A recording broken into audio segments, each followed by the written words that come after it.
দর্শক, আজকে আমি আর একটা ভিডিও নিয়ে আসলাম। দেখেন কত বড় একটা প্রাণী নদী থেকে আসছে, আপনারা দেখতে পাচ্ছেন। কিন্তু সে এই জাহাজের মধ্যে উঠছে, এমনি এমনি কিন্তু উঠছে না। তাকে কিন্তু আর একটা বড় প্রাণী অ্যাটাক করার চেষ্টা করছে। এই দেখেন কত বড় একটা প্রাণী, দেখছেন? কুমির না, এটা তিমির। এই তিমির মনে হয় মাছ, বড়, বিশাল বড়। তো দেখেন তাকে কিন্তু দৌড়ানি দিয়েছে, তাই সে এখানে লঞ্চের মধ্যে উঠে গেছে। এটা কোন ধরনের প্রাণী, এই প্রাণীটার নাম কি, অবশ্যই কমেন্ট করে বলবেন।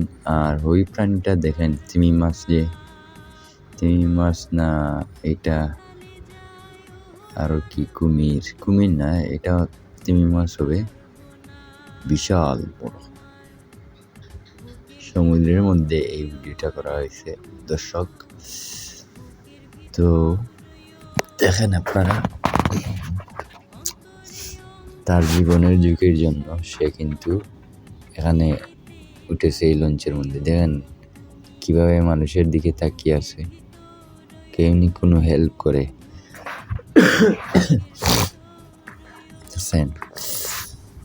আর এই তিমি মাছ দেখেন সমুদ্রের ঢেউটা, কি ঢেউ আর ঢেউ সমুদ্রের মধ্যে। এই চলে যাচ্ছি। এদের কিন্তু দুইটা পাও আছে, পা দুইটা। ওই দেখেন বিশাল একটা তিমি মাছ, দুইটা। দেখছেন, মানুষ কিন্তু ভিডিও করতেছে, সবাই ভিডিও করতেছে। তো তার অবশেষে তার জীবনটা বাঁচলো, এটাই সবচেয়ে ভালো। তার জীবনটা যে বাঁচেছে সেটাই হচ্ছে সবচেয়ে ভালো। তো দর্শক, আপনারা ভিডিওটা দেখছেন, কোন জায়গার থেকে দেখছেন, কেমন হয়েছে ভিডিও, অবশ্যই কমেন্ট করে বলবেন, ঠিক আছে? কমেন্ট যদি না করেন, আমরা পরবর্তীতে ভিডিও কী নিয়ে বানাবো, কমেন্ট করলে অবশ্যই ভালো হয়। জানাবেন আপনার মতামত, ভিডিওটা ভালো হয়েছে না খারাপ হয়েছে। অবশ্যই আমি আপনাদের জন্যই ভিডিও বানাই। আর তারপর দেখেন আরেকটা ভিডিও আসছে, দেখেন আমরা যারা মাছ মারেন গ্রামের অঞ্চলে, দেখেন এই যে ভিডিও, এটা কিন্তু এটা গ্রামে মাছ মারা হচ্ছে,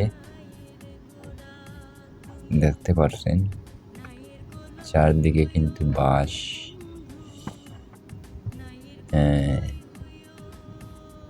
দেখেন এটা কিন্তু মাছ মারা হচ্ছে, হাত দিয়ে ধরে ধরে মাছ মারা হচ্ছে। দেখেন আপনারা, আপনাদের জন্য ভিডিও বানানো হয়েছে। আর কোন জায়গার থেকে ভিডিও দেখছেন অবশ্যই দর্শক কমেন্ট করে বলবেন, ঠিক আছে? আর ভিডিওটা কেমন হয়েছে অবশ্যই তাও বলবেন। এই ভিডিও কিন্তু সম্পূর্ণ হাতে গড়া ভিডিও, সামান্য একটু এডিটিং করা হয়েছে ভিডিওর মধ্যে। তো যাই হোক, নেক্সট টাইম আরও ভালো ভালো ভিডিও নিয়ে আসবো ইনশাল্লাহ। সবাই আমার সাথেই থাকবেন, চ্যানেল সাবস্ক্রাইব করে থাকবেন, ঠিক আছে? ধন্যবাদ সবাইকে, আসসালামু আলাইকুম।